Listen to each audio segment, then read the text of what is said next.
I am Haley, 35 years old, and I just watched my mother mock my supposed singlehood at our family reunion.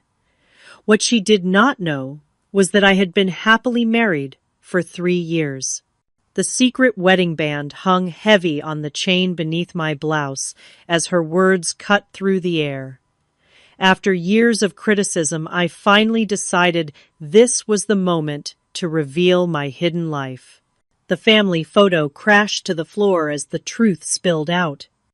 Before I tell you how my entire family discovered my secret life, drop a comment letting me know where you are watching from, and do not forget to subscribe for more stories about family secrets and standing up for yourself. Growing up, my relationship with my mother was like walking on eggshells scattered across perfectly polished marble floors. Diane Anderson was the epitome of perfection in our suburban neighborhood. Every strand of her blonde hair was always in place, her clothes ironed to precision, and her reputation as the president of the local country club was untarnished. She expected nothing less than perfection from her only daughter. My father, Thomas, was the buffer between us. His gentle nature balanced my mother's sharp edges. He would wink at me across the dinner table when Mom launched into another lecture about proper posture or the importance of joining the right clubs at school. "Haley Bear," he would say, "just be yourself. That is more than enough." But when I turned 12, Dad suffered a sudden heart attack, leaving Mom and me alone in our too big house with too many expectations. After Dad died, Mom tightened her grip on my life. Every report card was scrutinized, every friend vetted, every outfit approved or disapproved with a critical eye. "Haley, Harvard does not accept B-plus students," she would say, when I brought home anything less than perfect grades. "Haley, that skirt makes your hips look wide," she would comment, as I tried on clothes for school. There was always something to improve, something to fix, something that was not quite right about me. By high school, I had become an expert at anticipating her criticisms. I joined all the right clubs, maintained a 4.0 GPA, and dated boys from good families that Mom approved of. David Jenkins, the son of Dad's former business partner, was her favorite. "Now, there is a boy with a future," she would say, not so subtly hinting that I should consider him seriously. The fact that David had the personality of cardboard and hands that wandered too freely never seemed to factor into her assessment. The real problems began when I entered college. Mom had mapped out my entire future: an Ivy League education, a degree in law or medicine, and marriage to someone from our social circle by 25. I dutifully attended Columbia as she wished, but chose to study English literature instead of pre-law. "Poetry will not pay the bills, Haley," she said with that disappointed sigh I had come to dread. By the time I graduated, the pressure to find the perfect match had become unbearable. Mom would arrange dinner parties, conveniently inviting the eligible sons of her friends. Margaret's son just made partner at his law firm, she would whisper loudly enough for everyone to hear. Or, "James just bought a summer house in the Hamptons, is not that wonderful?" Each potential suitor was paraded before me like prize cattle at an auction. When I did date someone of my choosing, Mom found ways to sabotage the relationship. She accidentally mentioned my childhood bedwetting problem to Michael during dessert. She questioned Paul's career prospects so aggressively that he never called again.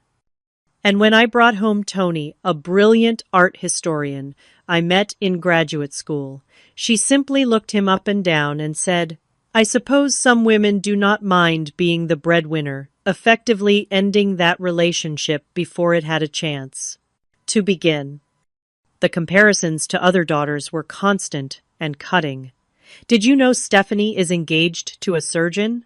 Or "Melissa just got promoted to vice president at her firm, and she still has time to volunteer at the hospital." The unspoken message was always clear: other daughters were succeeding where I was failing. By 25, I felt suffocated.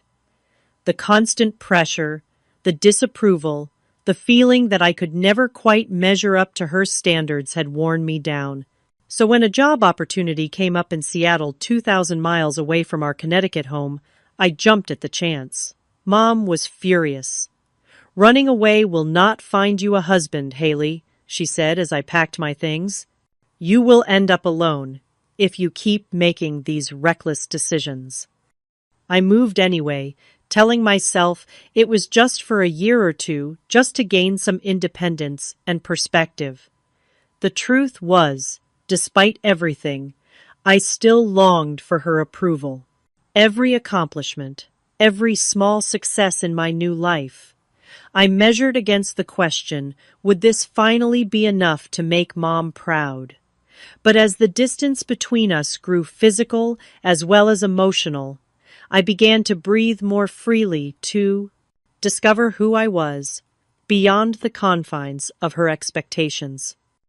What I did not know then was that 3,000 miles would not be far enough to escape the shadow of her disapproval. Nor did I realize that my search for independence would lead me to the love that would change everything. I met Adam Hayes exactly 6 months after moving to Seattle. It was my first day at Horizon Technologies, a mid-sized software company, where I had been hired as the communications director. I was lost in the maze of identical corridors, already 10 minutes late for my first meeting, when I literally crashed into him, spilling my coffee all over his wrinkled blue shirt. "I am so sorry," I gasped, mortified, as the dark stain spread across his chest. He looked down at the mess, then back at me, with the most genuine smile I had ever seen. "Well, this shirt was due for retirement anyway," he said, extending his hand. Adam Hayes, lead software engineer, and now walking coffee advertisement. There was something immediately disarming about him. He was tall, with unruly dark hair that looked like he had forgotten to comb it, glasses that kept sliding down his nose, and a relaxed demeanor that contrasted sharply with the high-strung personalities I had grown up around. Adam showed me to my meeting, and then offered to give me a proper tour of the office afterward. That tour somehow extended to lunch, where I learned he had grown up in a small town in Oregon, the son of a high school teacher and a nurse. He had put himself through college with scholarships and part-time jobs, and now, at 32, he was respected in his field but completely uninterested in climbing the corporate ladder. "I just want to build things that help people," he said simply. "The titles and corner offices never interested me much." I could already hear my mother's assessment. No ambition, no family connections, probably no savings account. But something about his authenticity drew me in. We became friends, first grabbing lunch together in the office cafeteria, exchanging emails about work projects, occasionally meeting up with other colleagues for happy hour after work. It was during one of those happy hours 3 months after we met that Adam and I found ourselves the last two people at the table. Our conversation drifted from work to books to music to childhood dreams. I told him about my secret passion for photography, something I had abandoned because Mom thought it was a hobby, not a career. He listened with genuine interest, then insisted we leave immediately to buy me a camera. "Life is too short not to do what you love, even if it is just on the weekends," he said, as we left the electronics store, clutching a box containing my first professional camera. That night, as he walked me to my door, Adam kissed me for the first time. It was gentle and questioning, giving me every opportunity to pull away. Instead, I leaned in, feeling something click into place that I had not known was missing. Our relationship blossomed over the next 6 months. We hiked through the lush forests surrounding Seattle, explored tiny bookstores tucked away in forgotten corners of the city, and spent rainy Sundays cooking elaborate meals in his small but cozy apartment. Adam encouraged my photography. framing my pictures and hanging them on his walls, proudly showing them to friends who visited. For the first time in my life, I felt seen for who I was, not for who someone wanted me to be. Adam never tried to change me or mold me into some idealized version of myself. He loved my quirks, listened to my dreams, and made me feel like I was enough just as I was. Of course, I knew the honeymoon phase would not last forever. The real test would come when Adam met my mother. I put it off as long as possible, making excuses about busy schedules and bad timing. But when Mom announced she would be visiting Seattle for a conference, there was no avoiding it any longer. I spent days preparing Adam for what was coming. She can be critical, I warned. She has very specific ideas about the kind of person I should be with. Adam squeezed my hand. Haley, I love you. Your mom might not approve of me right away, but I am not going anywhere. We will figure it out together. The dinner was every bit the disaster I had anticipated. Mom arrived at the restaurant 15 minutes early, immaculately dressed in a designer suit that made my carefully chosen outfit look shabby by comparison. Her eyes narrowed slightly when Adam stood to greet her, taking in his casual button-down shirt and lack of tie. So, Adam, she began after the briefest of introductions. Haley tells me you work with computers. Is there much future in that? It was the first volley in what became a 3-hour interrogation. She questioned his education, a state school. How quaint. His family background. Teachers are so underappreciated, though. I suppose it explains your salary expectations. And his 5-year plan. So no, aspirations to management. How unusual for a man your age. Adam remained polite throughout, answering her questions thoughtfully and even attempting to find common ground. But Mom was not interested in common ground. She was conducting an assessment, and it was clear from her tight smiles and pointed questions that Adam was failing spectacularly. By dessert, I was fighting back tears of humiliation. When Adam excused himself to use the restroom, Mom leaned across the table. Darling, he seems nice enough for a casual relationship, but surely you cannot be serious about him. He has no connections, no real ambition. You would be supporting him within 5 years, mark my words. When Adam returned, she switched tactics, regaling him with stories of the suitable men in our social circle back east. William just made junior partner at his father's firm, she said, smiling at me pointedly. He always asks about you, Haley. Later that night, after Mom had returned to her hotel, Adam held me as I cried. I am so sorry, I kept saying. She was horrible to you. Hey, he said gently, wiping my tears with his thumb. I did not fall in love with your mother. I fell in love with you. And if it takes her some time to warm up to me, that is okay. We have time. But as the months passed, it became clear that Mom had no intention of warming up to Adam. She began calling more frequently, always, with news about someone from back home who was getting engaged or promoted or buying property. Life is moving on without you, Haley, she would say. Do not waste your youth on dead-end relationships. Adam never complained, but I could see the toll it was taking on him. The way his smile would fade when my phone rang and Mom's name appeared on the screen. The quiet resignation in his eyes when I would cancel our plans because Mom had suddenly decided to visit. Despite everything, he remained patient, loving, and supportive. And I fell more deeply in love with him every day, even as I worried about what the future might hold for us. 6 months into my relationship with Adam, Mom's interference shifted from passive-aggressive comments to active sabotage. It began with what she called a little surprise.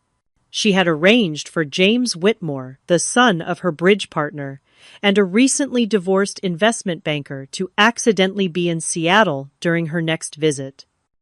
I thought we could all have dinner, she said innocently over the phone.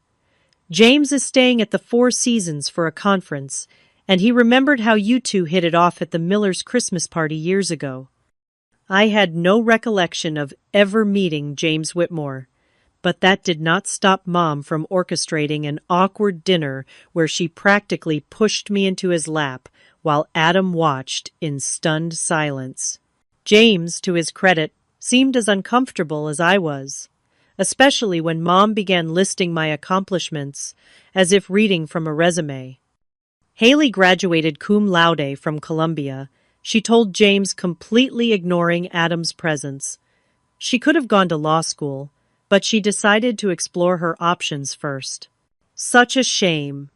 But it is never too late to go back, is it? After that dinner, the floodgates opened. Suddenly, Mom was connecting me with every eligible bachelor who happened to be passing through Seattle.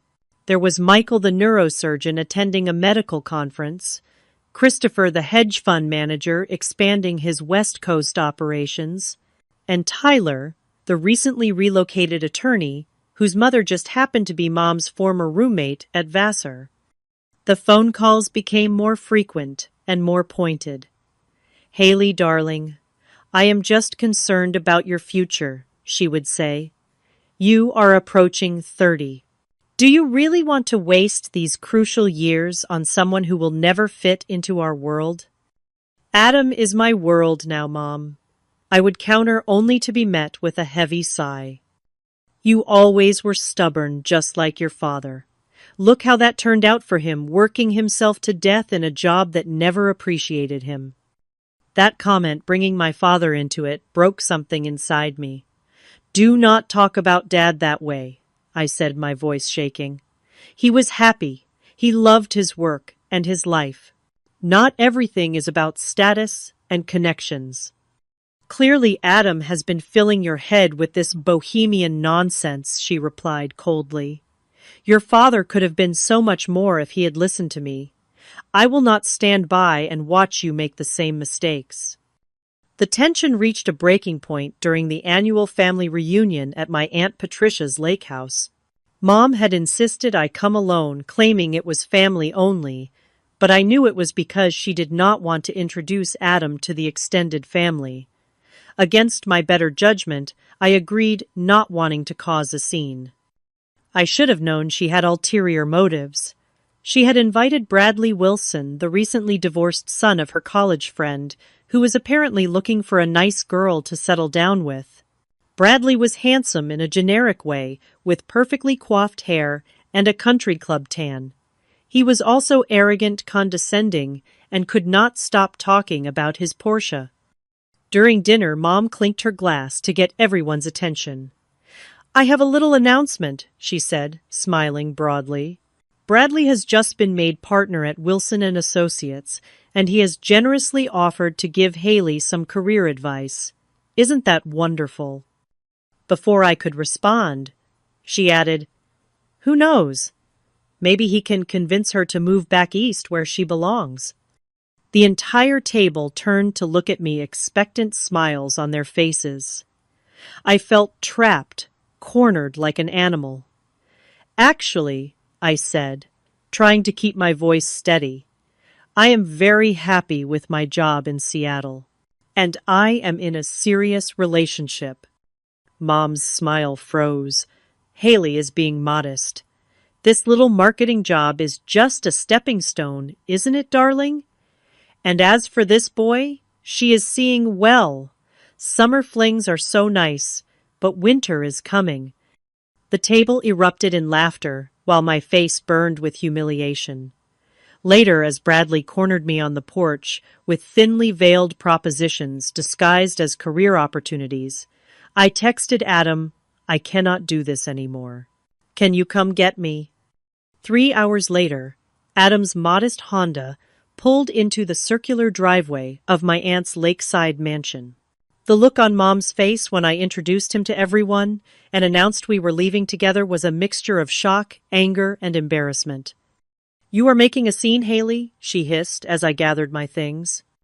"No, Mom, you have been making a scene since the day I introduced you to Adam," I replied loud enough for nearby relatives to hear. The drive back to Seattle was tense. For the first time since we had been together, Adam did not try to smooth things over or look for the bright side.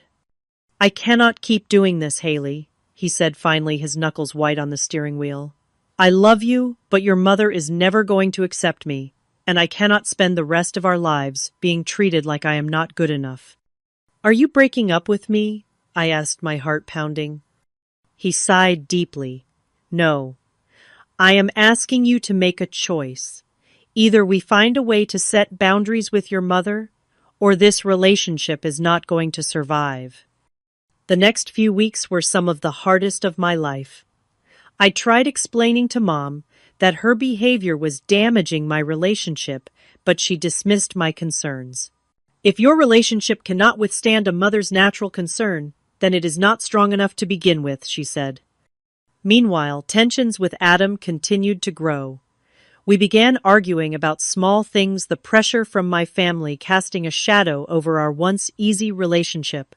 I would wake up in the middle of the night, crying silently, while Adam slept beside me, torn between the two people I loved most in the world.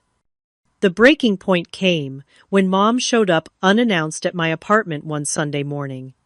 Adam and I had been enjoying a lazy breakfast when the doorbell rang.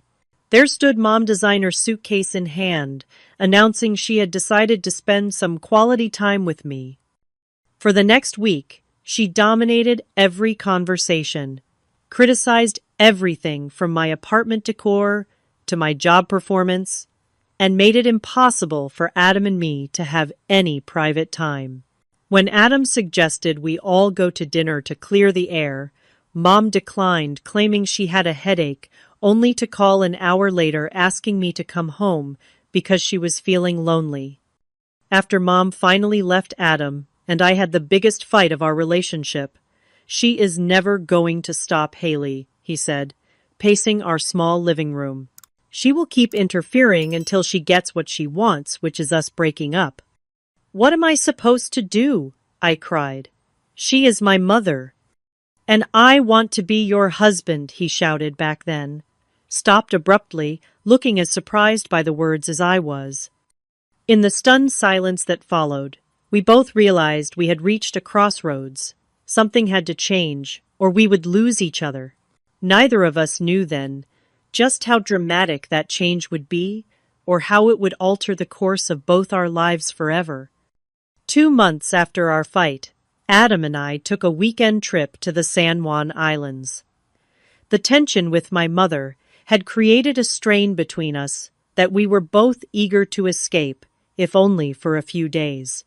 We stayed in a small cottage overlooking the water, spent our days hiking through forests of towering pines, and our evenings watching the sunset paint the sky in brilliant oranges and pinks. On our second night, Adam suggested a walk along the beach after dinner. The moon was full, casting a silver path across the dark water.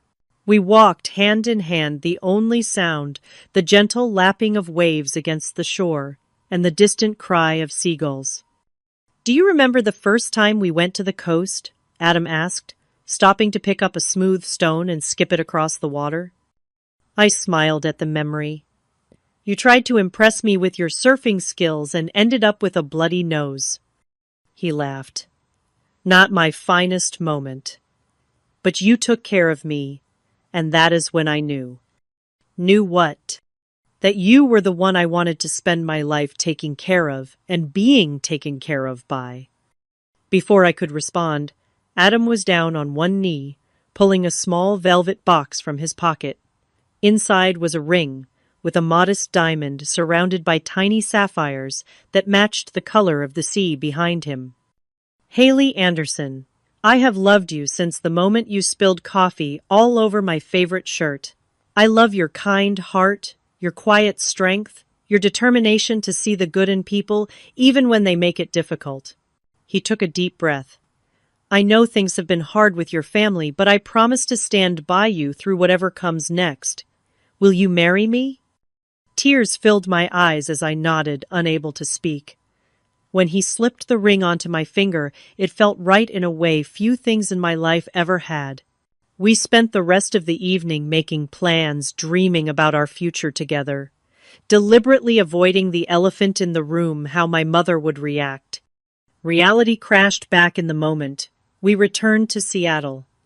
The weight of what was coming settled on my shoulders like a physical burden.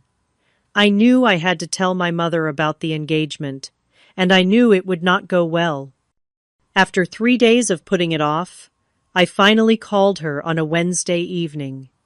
My hands were shaking so badly I could barely hold the phone. "Haley, darling, what a nice surprise," she answered, her voice warm for once.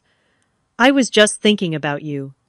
Patricia's daughter just got engaged to the most wonderful boy from Greenwich. His family owns that publishing company. You know the one." I took a deep breath. "Mom, I have some news too. Adam asked me to marry him and I said yes." The silence that followed was so complete, I thought the call had dropped.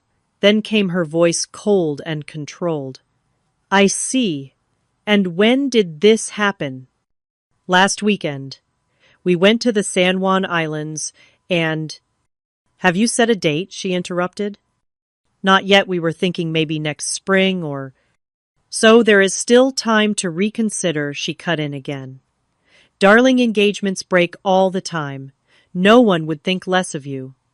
I gripped the phone tighter. "Mom, I am not breaking the engagement. I love Adam, and we are getting married." "Haley Elizabeth Anderson," she said, her voice dropping to a dangerous whisper. "You cannot possibly be serious about marrying that nobody. What about your future? What about children? Do you want them growing up without the advantages you had?" "Adam is not a nobody," I said, feeling my temper rising. "He is brilliant and kind and loves me for who I am, not who he wants me to be." "Is that a dig at me?" she asked sharply. "After everything I have done for you, I have only ever wanted what is best for you." "No, Mom. You have only ever wanted what you think is best for me. There is a difference." The conversation deteriorated from there. Mom alternated between icy fury and tearful manipulation, telling me I was throwing away my future, that I would regret this decision, that I was breaking her heart. "Your father would be so disappointed," she said, delivering the cruelest blow she could think of. "Dad would have loved Adam." I countered, tears streaming down my face. "He would have seen what a good man he island." "Well, your father is not here, is he? And I am telling you this is a mistake. If you marry that man, Haley, do not expect me to be there. In fact, do not expect me to be in your life at all." Her final words left me cold. "If you choose him over your family, Haley, do not ever call me mother again." The line went dead, and I collapsed onto the floor, sobbing uncontrollably. That was how Adam found me an hour later when he came home from work. He held me as I told him everything, through hiccuping sobs. "She said she would disown me, Adam. She said not to call her mother anymore." Adam's face was grim, but his voice was gentle. "Haley, I love you more than anything, but I need you to be sure. If you want to call off the engagement, I will understand." I looked up at him through swollen eyes. "Is that what you want?" "No," he said firmly. "I want to marry you. I want us to build a life together, but I do not want to be the reason you lose your family."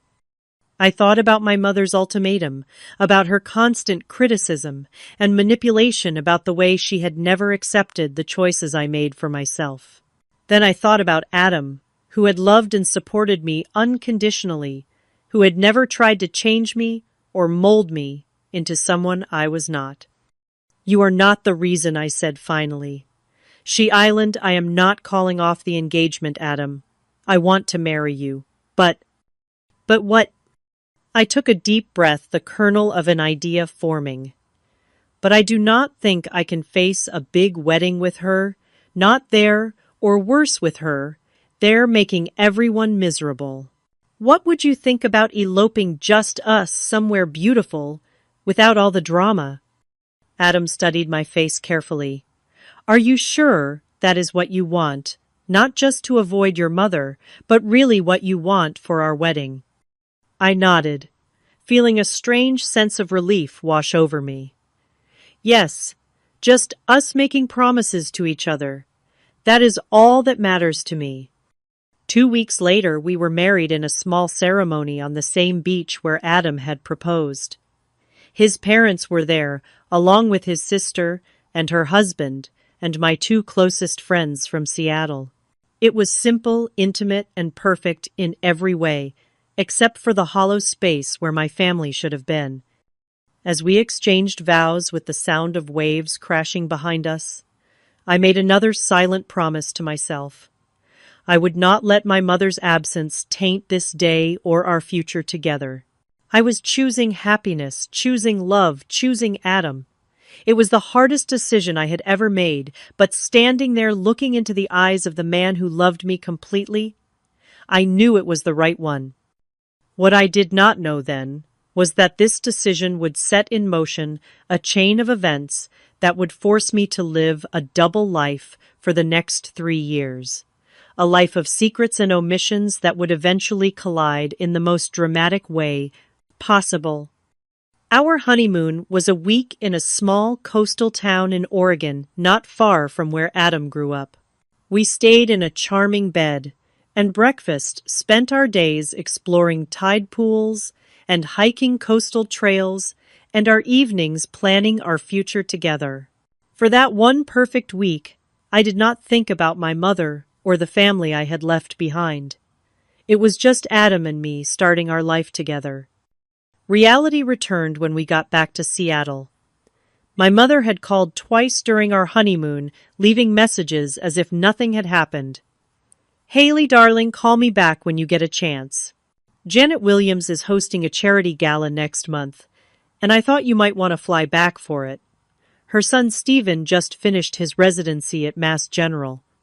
I listened to her messages with a mix of sadness and disbelief. It was as if she had completely erased our last conversation from her memory, along with my engagement to Adam. When I finally called her back, I carefully avoided any mention of the wedding. "I cannot make it to Janet's gala," I said. "Work is really busy right now." "Always work with you," she sighed. "Well, when are you coming to visit then? It has been months." This began the strangest chapter of my life. I kept in touch with my mother through carefully choreographed phone calls and occasional visits east, during which I would remove my wedding ring and slip it onto a chain around my neck hidden beneath my clothes. Adam never came with me on these trips, understanding that it was easier this way, though I could see the hurt in his eyes each time I packed my bags. When Mom visited Seattle, which thankfully was rare, I would temporarily move back into my old apartment, which we had kept specifically for this purpose, Adam staying with friends until she left. The apartment was maintained as if I still lived there alone, complete with a single toothbrush in the bathroom and no male clothing in sight. "This place could use a man's touch," Mom would often comment, looking around the deliberately sparse decor. "Maybe if you spent more time at home instead of at that office, you might actually meet someone." I would smile tightly and change the subject, the weight of my secret life growing heavier with each lie. Meanwhile, Adam and I built our real life together in a cozy house we purchased in a quiet neighborhood north of the city. It had a small garden where Adam planted vegetables and a spare bedroom that we talked about turning into a nursery someday. We made friends with our neighbors, joined a local book club, and settled into the comfortable routines of married life. My career at Horizon Technologies flourished. I was promoted to Senior Communications Director, leading a team of 5 and overseeing all the company's public relations efforts. Adam continued to excel in his role as well, developing software that earned recognition throughout the industry. Every success, every happy moment was shadowed by the knowledge that I was hiding half my life from my mother. There were times when I almost told her the truth, when the weight of the deception became almost unbearable. But then she would make some cutting remark about Adam or my career choices, and I would remember why I had made this decision in the first place. Our second anniversary coincided with some unexpected news I was pregnant. Adam and I had been trying for a few months, but the reality of it still took my breath away. As the doctor confirmed what the home test had suggested, Adam squeezed my hand so tightly I thought he might break at his face, a mixture of joy and disbelief. "We are going to be parents," he whispered as we left the doctor's office, one hand protectively on my still flat stomach. The pregnancy brought our double life into sharp focus. How could I hide a child from my mother? Would I pretend to be a single mother?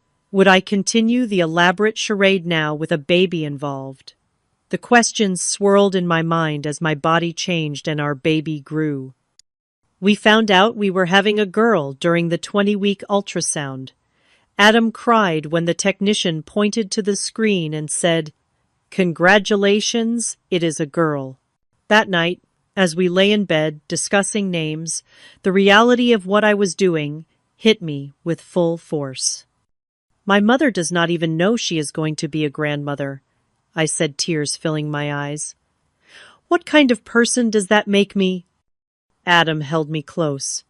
"It makes you someone who had to make an impossible choice. You did what you had to do to protect yourself and our family. That does not make you a bad person, Haley." Lily Grace Hayes was born on a rainy Tuesday in October 7, pounds 2 ounces of perfect baby girl, with Adam's dark hair and my green eyes. Holding her for the first time, I felt a love so fierce and protective it took my breath away. I also felt a renewed sense of grief for what my mother was missing and what Lily would miss by not knowing her grandmother. I sent Mom a text the day after Lily was born, a carefully worded message that made no mention of Adam or marriage. "Mom, I have some news. You are a grandmother. I had a baby girl yesterday, Lily Grace. We are both doing well."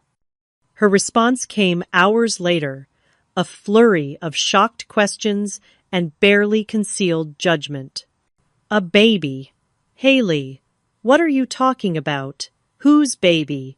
Are you saying you had a child out of wedlock? Who is the father? Why am I just hearing about this now?" I did not answer her calls for 3 days, using the excuse of recovery and newborn care to avoid the conversation I knew was coming. When I finally did speak to her, I gave her the edited version of the truth. Yes, I had a baby. No, I was not in a relationship with the father, technically true as I was in a marriage, not just a relationship. Yes, I was planning to raise her on my own with the support of my husband, which I did not mention. Mom was predictably horrified. "This is what happens when you move across the country away from your family and proper influences," she said, her voice cold with disapproval. "I knew Seattle would lead to trouble." "Well, you have made your bed, Haley. I suppose now you will have to lie in it." She did not ask to visit, and I did not invite her. Instead, she sent an impersonal gift basket with expensive baby clothes and a card signed grandmother rather than any personal message. It sat unopened in our hallway for days, a symbol of the gulf between us.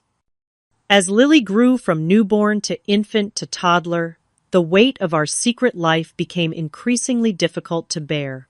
Adam's parents visited regularly, doting on their granddaughter and filling our home with laughter and love. My side of the family remained a conspicuous absence, explained away to friends with vague references to complicated family dynamics. The logistics of maintaining our charade grew more challenging.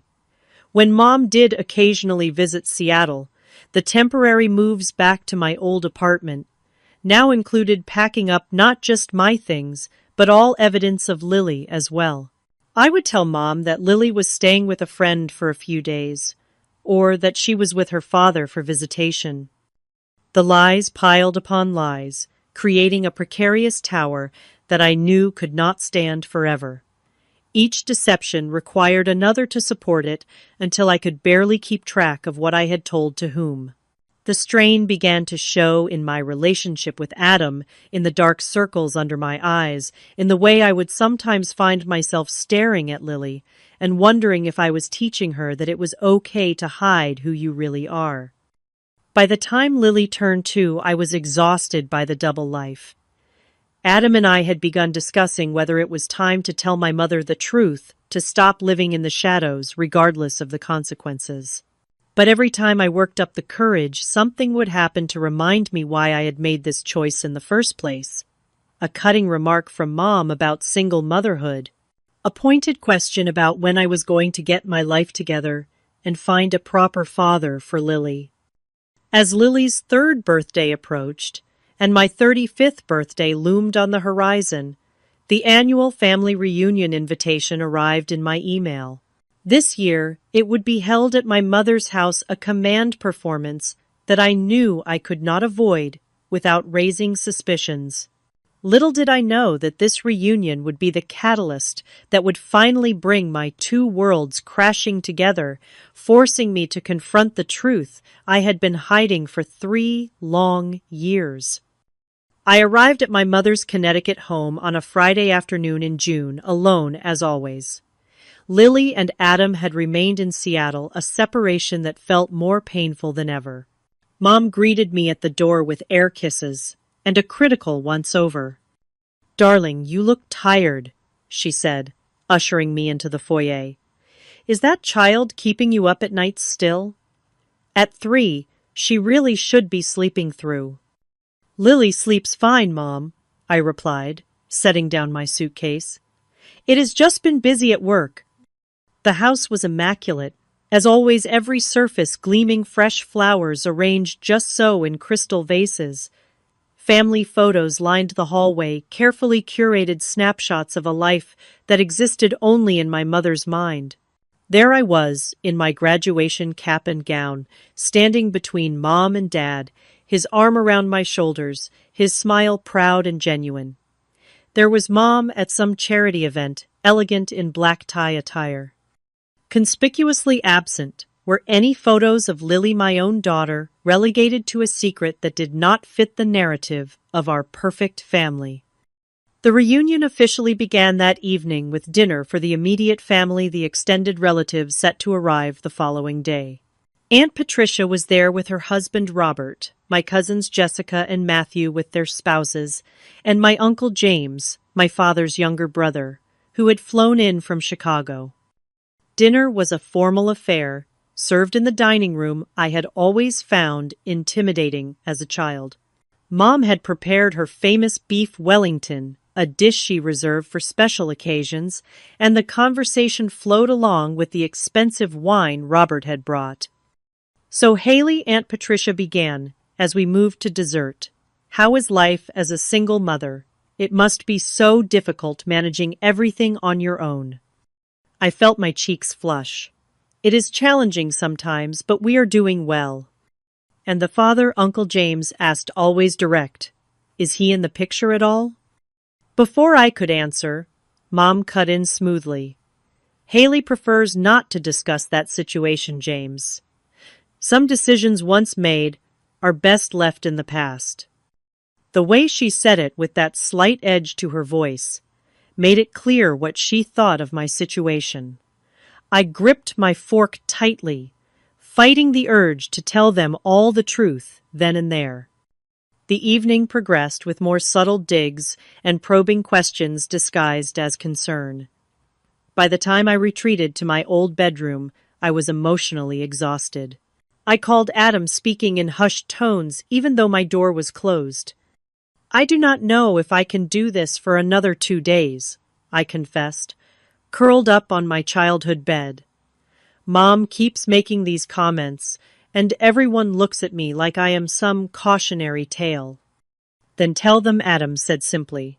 "Tell them the truth, Haley, or come home. You do not have to stay there and take this." I sighed, looking around the room that had once been my sanctuary and now felt like a museum to a person I no longer was, I cannot just leave. That would only make things worse. And I am not ready to tell them yet. I need to find the right moment. The next day brought the arrival of the extended family cousins and second cousins and great aunts filling the house with noise and activity. I moved through the crowd answering the same questions about Seattle and work, and Lily carefully navigating around any mention of my personal life. It was during the formal dinner that evening that everything came to a head. Mom had seated me between Cousin Rachel, who had recently made partner at her law firm, and Great Aunt Eleanor, who had a habit of dispensing unsolicited life advice. The table was beautifully set candles flickering in silver holders, the good china and crystal brought out for the occasion. Mom stood at the head of the table, raising her glass for a toast. "To family," she said, smiling benevolently at the gathered relatives. "The most important thing in life." Murmurs of agreement rippled around the table as everyone drank. Then Mom continued.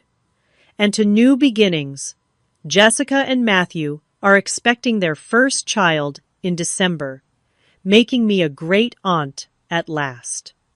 Congratulations erupted as Jessica blushed happily, her husband squeezing her hand. I felt a stab of pain thinking of Lily, who was already 3 and had never been acknowledged this way by her own grandmother. "And of course," Mom added, her gaze sliding to me, "we continue to hope that Haley will find her way, 35 and still single, but as they say, it is never too late." Laughter rippled around the table, indulgent and slightly pitying. I sat frozen, the wine glass halfway to my lips, as Mom continued. "Though perhaps it is time to accept that some women are simply meant for career success rather than family life. Not everyone can have it all after all." "Actually, Mom," I heard myself say, my voice clear and steady despite the thundering of my heart, "I am not single." The table fell silent, all eyes turning to me. Mom's smile remained fixed, though her eyes narrowed slightly. "Darling, what are you talking about? Have you been keeping secrets from your mother?" There it was, the perfect opening, delivered with just enough saccharine concern to mask the accusation beneath. Something snapped inside me, 3 years of lies and pretense and hidden resentment, finally breaking free. "Yes, I have," I said, setting down my glass carefully. "I have been married for 3 years.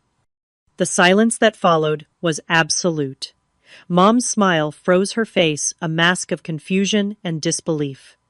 "What are you saying, Haley? This is not funny." "It is not a joke, Mom. I married Adam Hayes 3 years ago. The same Adam you said was not good enough for me.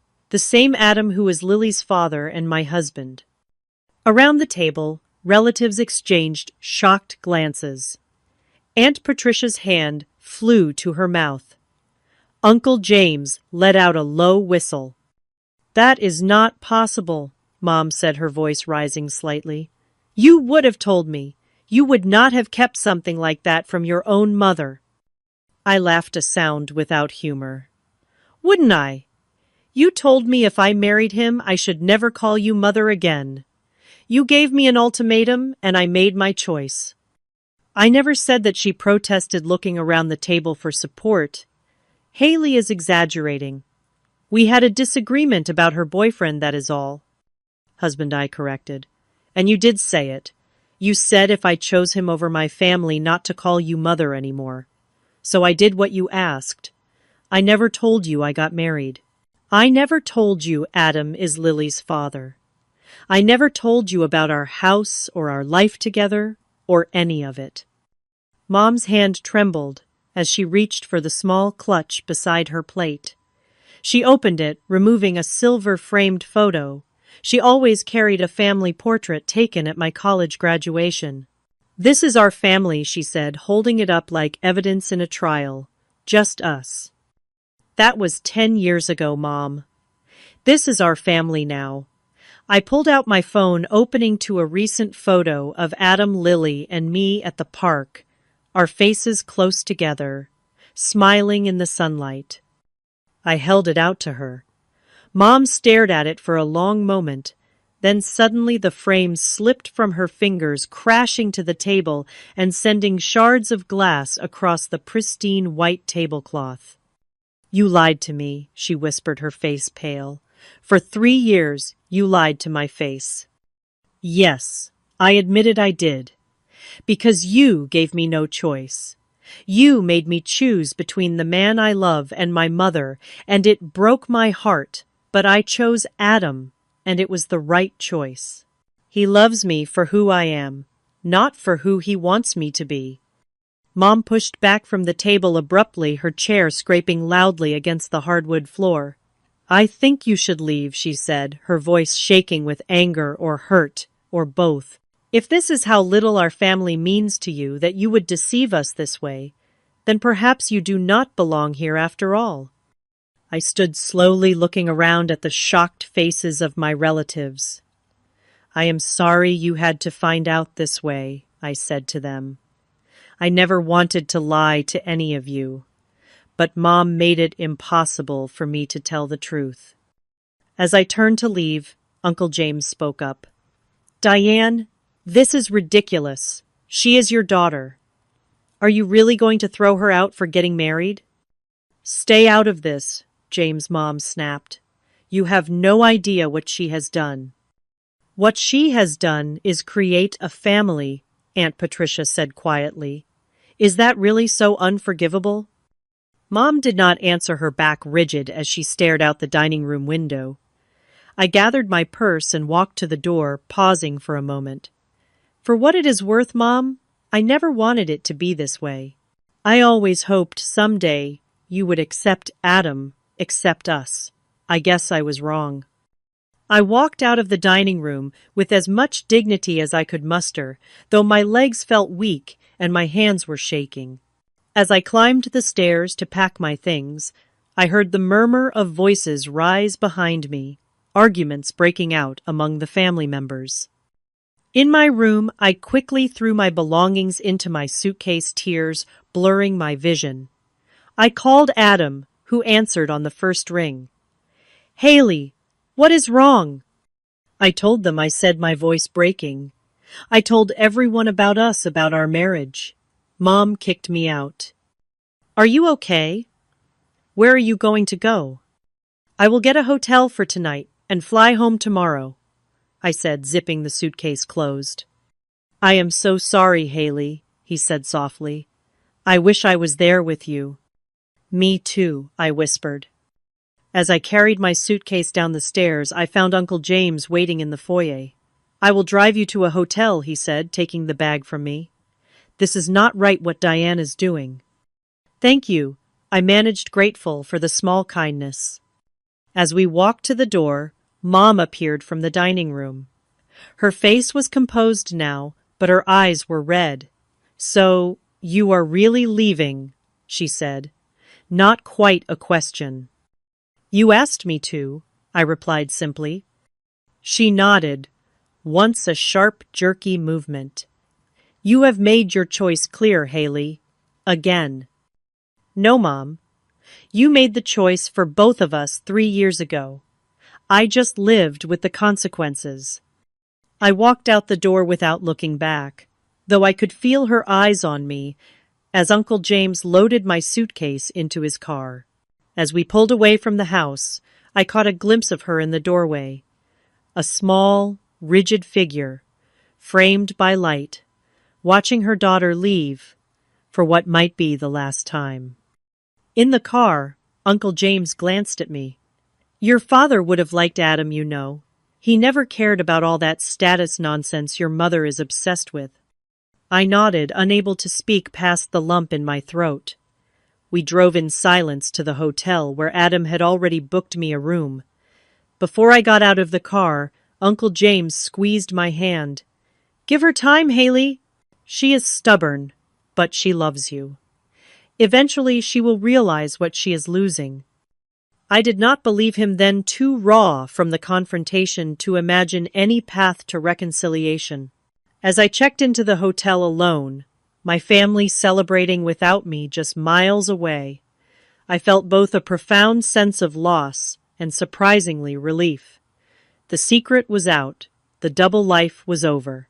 Whatever came next, at least, I would face it honestly with Adam by my side. The flight back to Seattle the next morning was a blur. I moved through the airport in a daze, replaying the previous night's events, in my mind analyzing every word, every expression, wondering if I could have handled things differently. By the time the plane touched down, I had cycled through grief, anger, guilt, and back again multiple times. Adam and Lily were waiting at the arrival's gate, my daughter bouncing with excitement a homemade sign, reading, "Welcome home," Mommy clutched in her small hands. The sight of them, my real family, broke through the numbness that had enveloped me since leaving Connecticut. I swept Lily into my arms, breathing in her sweet scent, feeling her little arms wrap tightly around my neck. "Missed you, Mommy," she whispered, and I had to bite my lip to keep from crying. Adam embraced us both, his steady presence anchoring me. "How are you holding up?" he asked quietly as we walked to the car. "I do not know," I answered honestly. "It feels like I have lost her all over again, but also like maybe I lost her years ago and just did not want to admit it." The days that followed were strangely peaceful. The weight of secrecy had been lifted, and despite the pain of my mother's rejection, I felt lighter somehow. I threw myself into being present with Lily, savoring ordinary moments that had often been overshadowed by the stress of maintaining my double life. Morning cuddles, bedtime stories, weekend trips to the park, all took on a new sweetness now that they were not tainted by lies. A week after the confrontation, I received a text from Aunt Patricia. "Your mother is not speaking to anyone who defended you," she wrote, "but several of us would like to keep in touch. Is that okay with you?" I sent back my email address and phone number, touched by the small rebellion of my relatives. Over the next few weeks, I received messages from various family members, some curious about my secret life, others simply expressing support. Uncle James sent photos from family gatherings I had missed over the years, along with stories about my father that Mom had never shared. From my mother there was only silence. I had not really expected anything else, yet each day that passed, without contact, deepened the ache of loss. Adam watched me check my phone obsessively, his eyes filled with concern, but he never pushed or offered empty reassurances. He simply loved me through it, steady and patient as always. A month after the reunion, a letter arrived in our mailbox, addressed to me in my mother's distinctive handwriting. I stared at it for a long time before finding the courage to open it.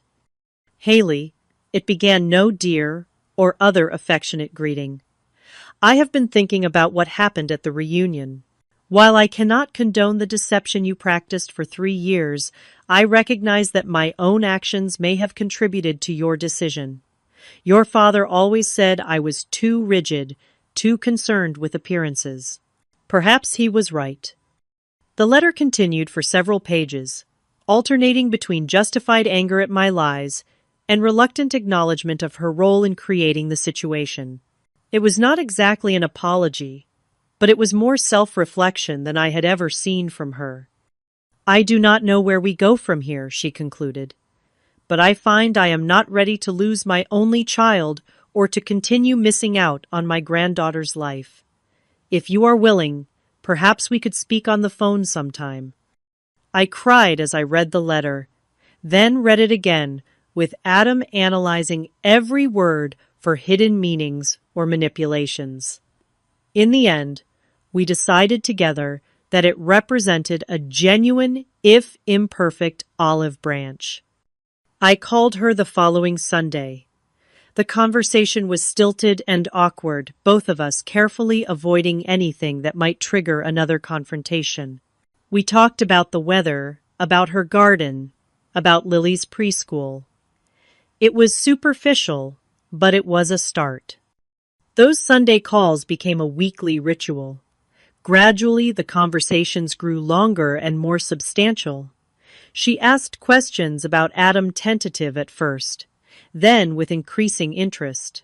I shared stories about our life together, our home, our plans for the future. She listened occasionally, offering comments that revealed she was still processing the reality of my choices. "You own a house?" she asked during one call's surprise, evident in her voice, with a garden. "Yes, Mom. Adam grows vegetables. Lily has her own little patch where she plants sunflowers." A pause. "Your father always wanted a vegetable garden. I never had the patience for it." 3 months after the reunion, Mom asked if she could visit. Adam and I discussed it at length, weighing the potential benefits against the risk of reopening old wounds. In the end, we decided to invite her, but on our terms this time. "You would be welcome to visit," I told her during our next call. "But you need to understand that this is our home, our life. I need you to respect that, to respect Adam as my husband and Lily's father." "I understand," she said, her voice uncharacteristically subdued. "I would like to try Haley. I really would." Her first visit was tense but civil. She arrived with an expensive doll for Lily and a bottle of wine for dinner, both peace offerings in their way. When Adam greeted her at the door, she stiffly extended her hand, which he took with a warm smile that never faltered despite her obvious discomfort. Lily, unaware of the complex history between her grandmother and parents, charmed Mom with her curiosity and energy. By the end of the first day, I caught Mom smiling genuinely as Lily showed her the collection of rocks she had gathered from our garden. That evening, after Lily was in bed, the three of us sat in the living room, the conversation halting and careful. Finally, Mom set down her wine glass and looked directly at Adam. "I owe you an apology," she said formally. "I judged you unfairly based on superficial criteria that have nothing to do with your character or your ability to make my daughter happy. It is clear to me now that you have done that, made her happy, in ways I failed to recognize." Adam nodded, accepting her words with grace. "Thank you for saying that, Diane. All I have ever wanted is for Haley to be happy. We both want that." Mom turned to me then, her expression softening. "I have missed so much of your life, Haley. 3 years of marriage, Lily's birth, and first steps. I will always regret that." "I regret the lies," I admitted. "I hated living that way, always hiding half my life from you. But I did not see another option at the time." "There is blame enough for both of us," she said quietly. "Perhaps we can do better going forward." It was the closest thing to a mutual understanding we had ever reached. The visit ended with tentative plans for Mom to return for Lily's birthday in October and a promise to send regular updates and photos in the meantime. The healing process was slow, and not without setbacks. Mom occasionally slipped into old patterns, making subtle digs about our modest home or questioning our parenting choices. But now, instead of swallowing my hurt or avoiding confrontation, I would calmly set boundaries. "That comment was hurtful, Mom," I would say. "If you continue speaking to us that way, we will have to end this visit early." To my surprise, she usually backed down sometimes, even apologizing. It seemed the fear of losing her connection to me, and Lily outweighed her need to control and criticize. It was not perfect, but it was progress. As the months passed, our relationship slowly transformed into something new, something healthier. Mom began to show genuine interest in Adam's work in our life in Seattle, in the choices we had made together. She still occasionally expressed views that made me cringe, but the sharp edge of judgment had softened. On Lily's 4th birthday, Mom flew out for the celebration. She brought a photo album she had created, filled with pictures of me as a child of Dad, of our family, before everything fell apart, for Lily, she said. so she knows where she comes from. That night after the party, I found Mom sitting on our back porch looking at the stars. I joined her, wrapping a blanket around my shoulders against the autumn chill. "Thank you for coming," I said softly. "It meant a lot to Lily, and to me." She nodded, still looking up at the sky. "Your father would have loved her so much, and he would have been proud of you, Haley. The life you have built, the mother you have become.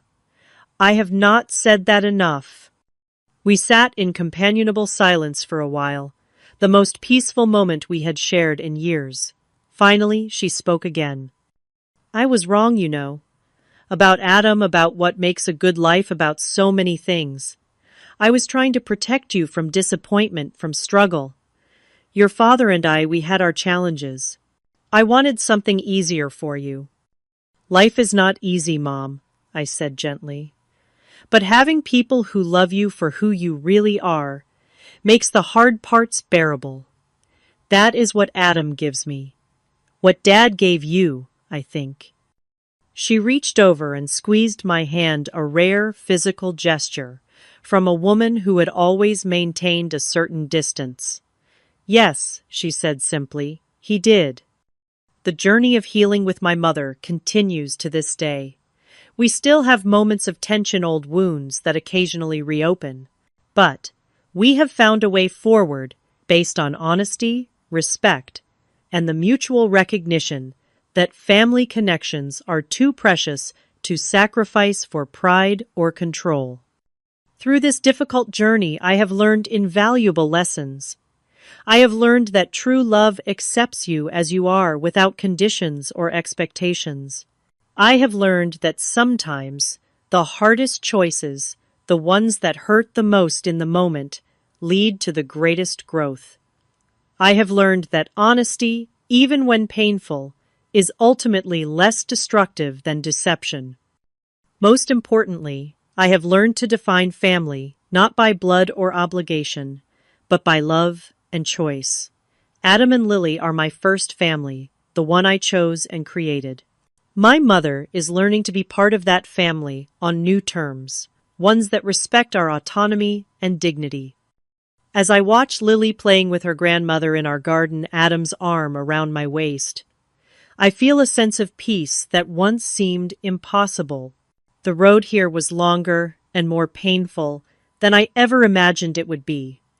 But standing in this moment, I know that every step was necessary. Our lives are shaped not just by the love we receive, but by the boundaries we set, the truths we tell, and the courage we find to be authentically ourselves, even when it costs us dearly. Sometimes the most loving thing we can do for ourselves and others is to stand firm in our truth, even when it hurts, because only then can real healing begin. Have you ever had to make a difficult choice between your family's expectations and your own happiness? How did you handle it? Share your story in the comments below, and do not forget to like, subscribe, and share if this resonated with Vex.org. Dare you? Thank you for listening to my journey, and remember, sometimes the hardest choices lead to the most beautiful outcomes.